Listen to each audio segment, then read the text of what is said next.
ვინ გადაიღო და ვინ მოიპოვა გლდანის მერვე საპყრობილეში პატიმრებზე ძალადობის ამსახველი კადრები. უკვე რამდენიმე დღეა დაპირისპირება მიმდინარეობს ირმა ინაშულსა და ვლადიმერ ბედუკაძის შორის.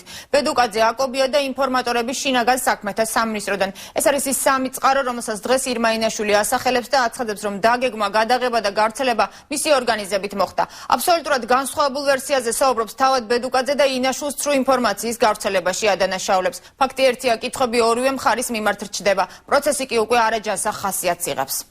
არანაირი სოლიდური თანხა არ მიღია. მე გავაკეთე საქართველოს პოლიციის.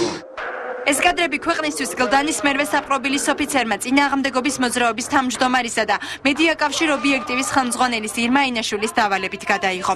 ინაშვილის თქმით, მათ მიერ წარმოებულ დამოუკიდებელ ჟურნალისტურ გამოძიებაში, რომლის შესახებაც ლადო ბედუკაძემ არაფერი იცოდა, ბედუკაძის მიერ გადაღებული მხოლოდ ერთი ფრაგმენტია.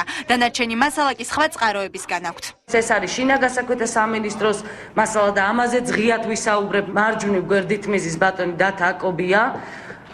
ადამიანი, რომელმაც გადაიღო ყველაზე მნიშვნელოვანი კადრები, ეგრეთ წოდებული კარანტინის კადრები. კადრების ტრანსპორტირება. თავად ბატონი ბედუკაძის ტრანსპორტირება. განხორციელდა ჩვენს მიერ ბედუკაძის მეგობრის გიორგი ლომიას განცხადებით, რომელსაც ბედუკაძემ კადრები გასავრცელებლად დაუტოვა, ეგრეთ წოდებული კარანტინის კადრები დავით აკობიამ, ბორის ფარულავას დახმარებით, ინაშვილისა და თარხან მოურავის დავალებით გადაიღო. მისივე თქმით, სწორედ ის ეხმარებოდა დაკავებისას აკობიას სომხეთის საზღვრის გადაკვეთაში, თუმცა რატომ არ გამოიწვია მას სამართალდამცველების ინტერესი, პასუხი არ აქვს. მე მხოლოდ ამ შემთხვევაში ვაცილებდი. აი რატომ უნდა დავეკავებინე? ვისთან? და ვინ იცოდა რომ მე თვითონ ურთიერთობა მაგალითად. თქვენ გამოიწვიეთ დანარჩენი. მხოლოდ ვაცილებდი.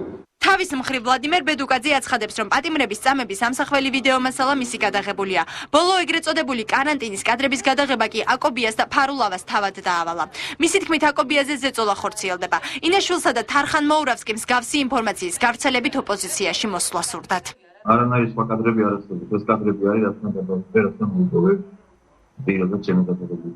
ბოლო კადრები ჩემი დავალებით გადაიღო აკობიამ და ფარულავამ. აკობია იმყოფება ზემოქმედების ქვეშ, ზეთოლის ქვეშ, მე ასე ვთვლი. აკობია არ გააკეთებდა ასეთ განცხადებებს. რაში სჭირდებოდა მაშინ ინაშვილს და თარხან მოურავს ამ პრესკონფერენციის გამო და მიზანი რა შეიძლება ყოფილიყო? საკუთარი თავის გამართება. მეტი არაფერი. ის იციან, რომ ისინი განწერულები არიან. ვერანაირ ოპოზიციურ ძალებში ვერ მოგან, რადგან გეგმავდნენ. არაოფიციალური ინფორმაციით წამების ამსახველი კადრების გავრცელება ინგლისში მცხოვრებმა ქართველმა ბიზნესმენმა დააფინანსა. ამ ფაქტს წინააღმდეგობის მოძრაობის თავმჯდომარე უარყოფს და ამბობს, რომ ბიზნესმენი მხოლოდ ბედუკაძის ოჯახის საზღვარგარეთ ცხოვრებას აფინანსებს. ბედუკაძის თქმით, მის ოჯახს კვლავ საფრთხე ემუქრება, რადგან მედიაკავშირ ობიექტივის წარმომადგენლები მათ თურქეთში სათანადო ყურადღებას არ აქცევენ.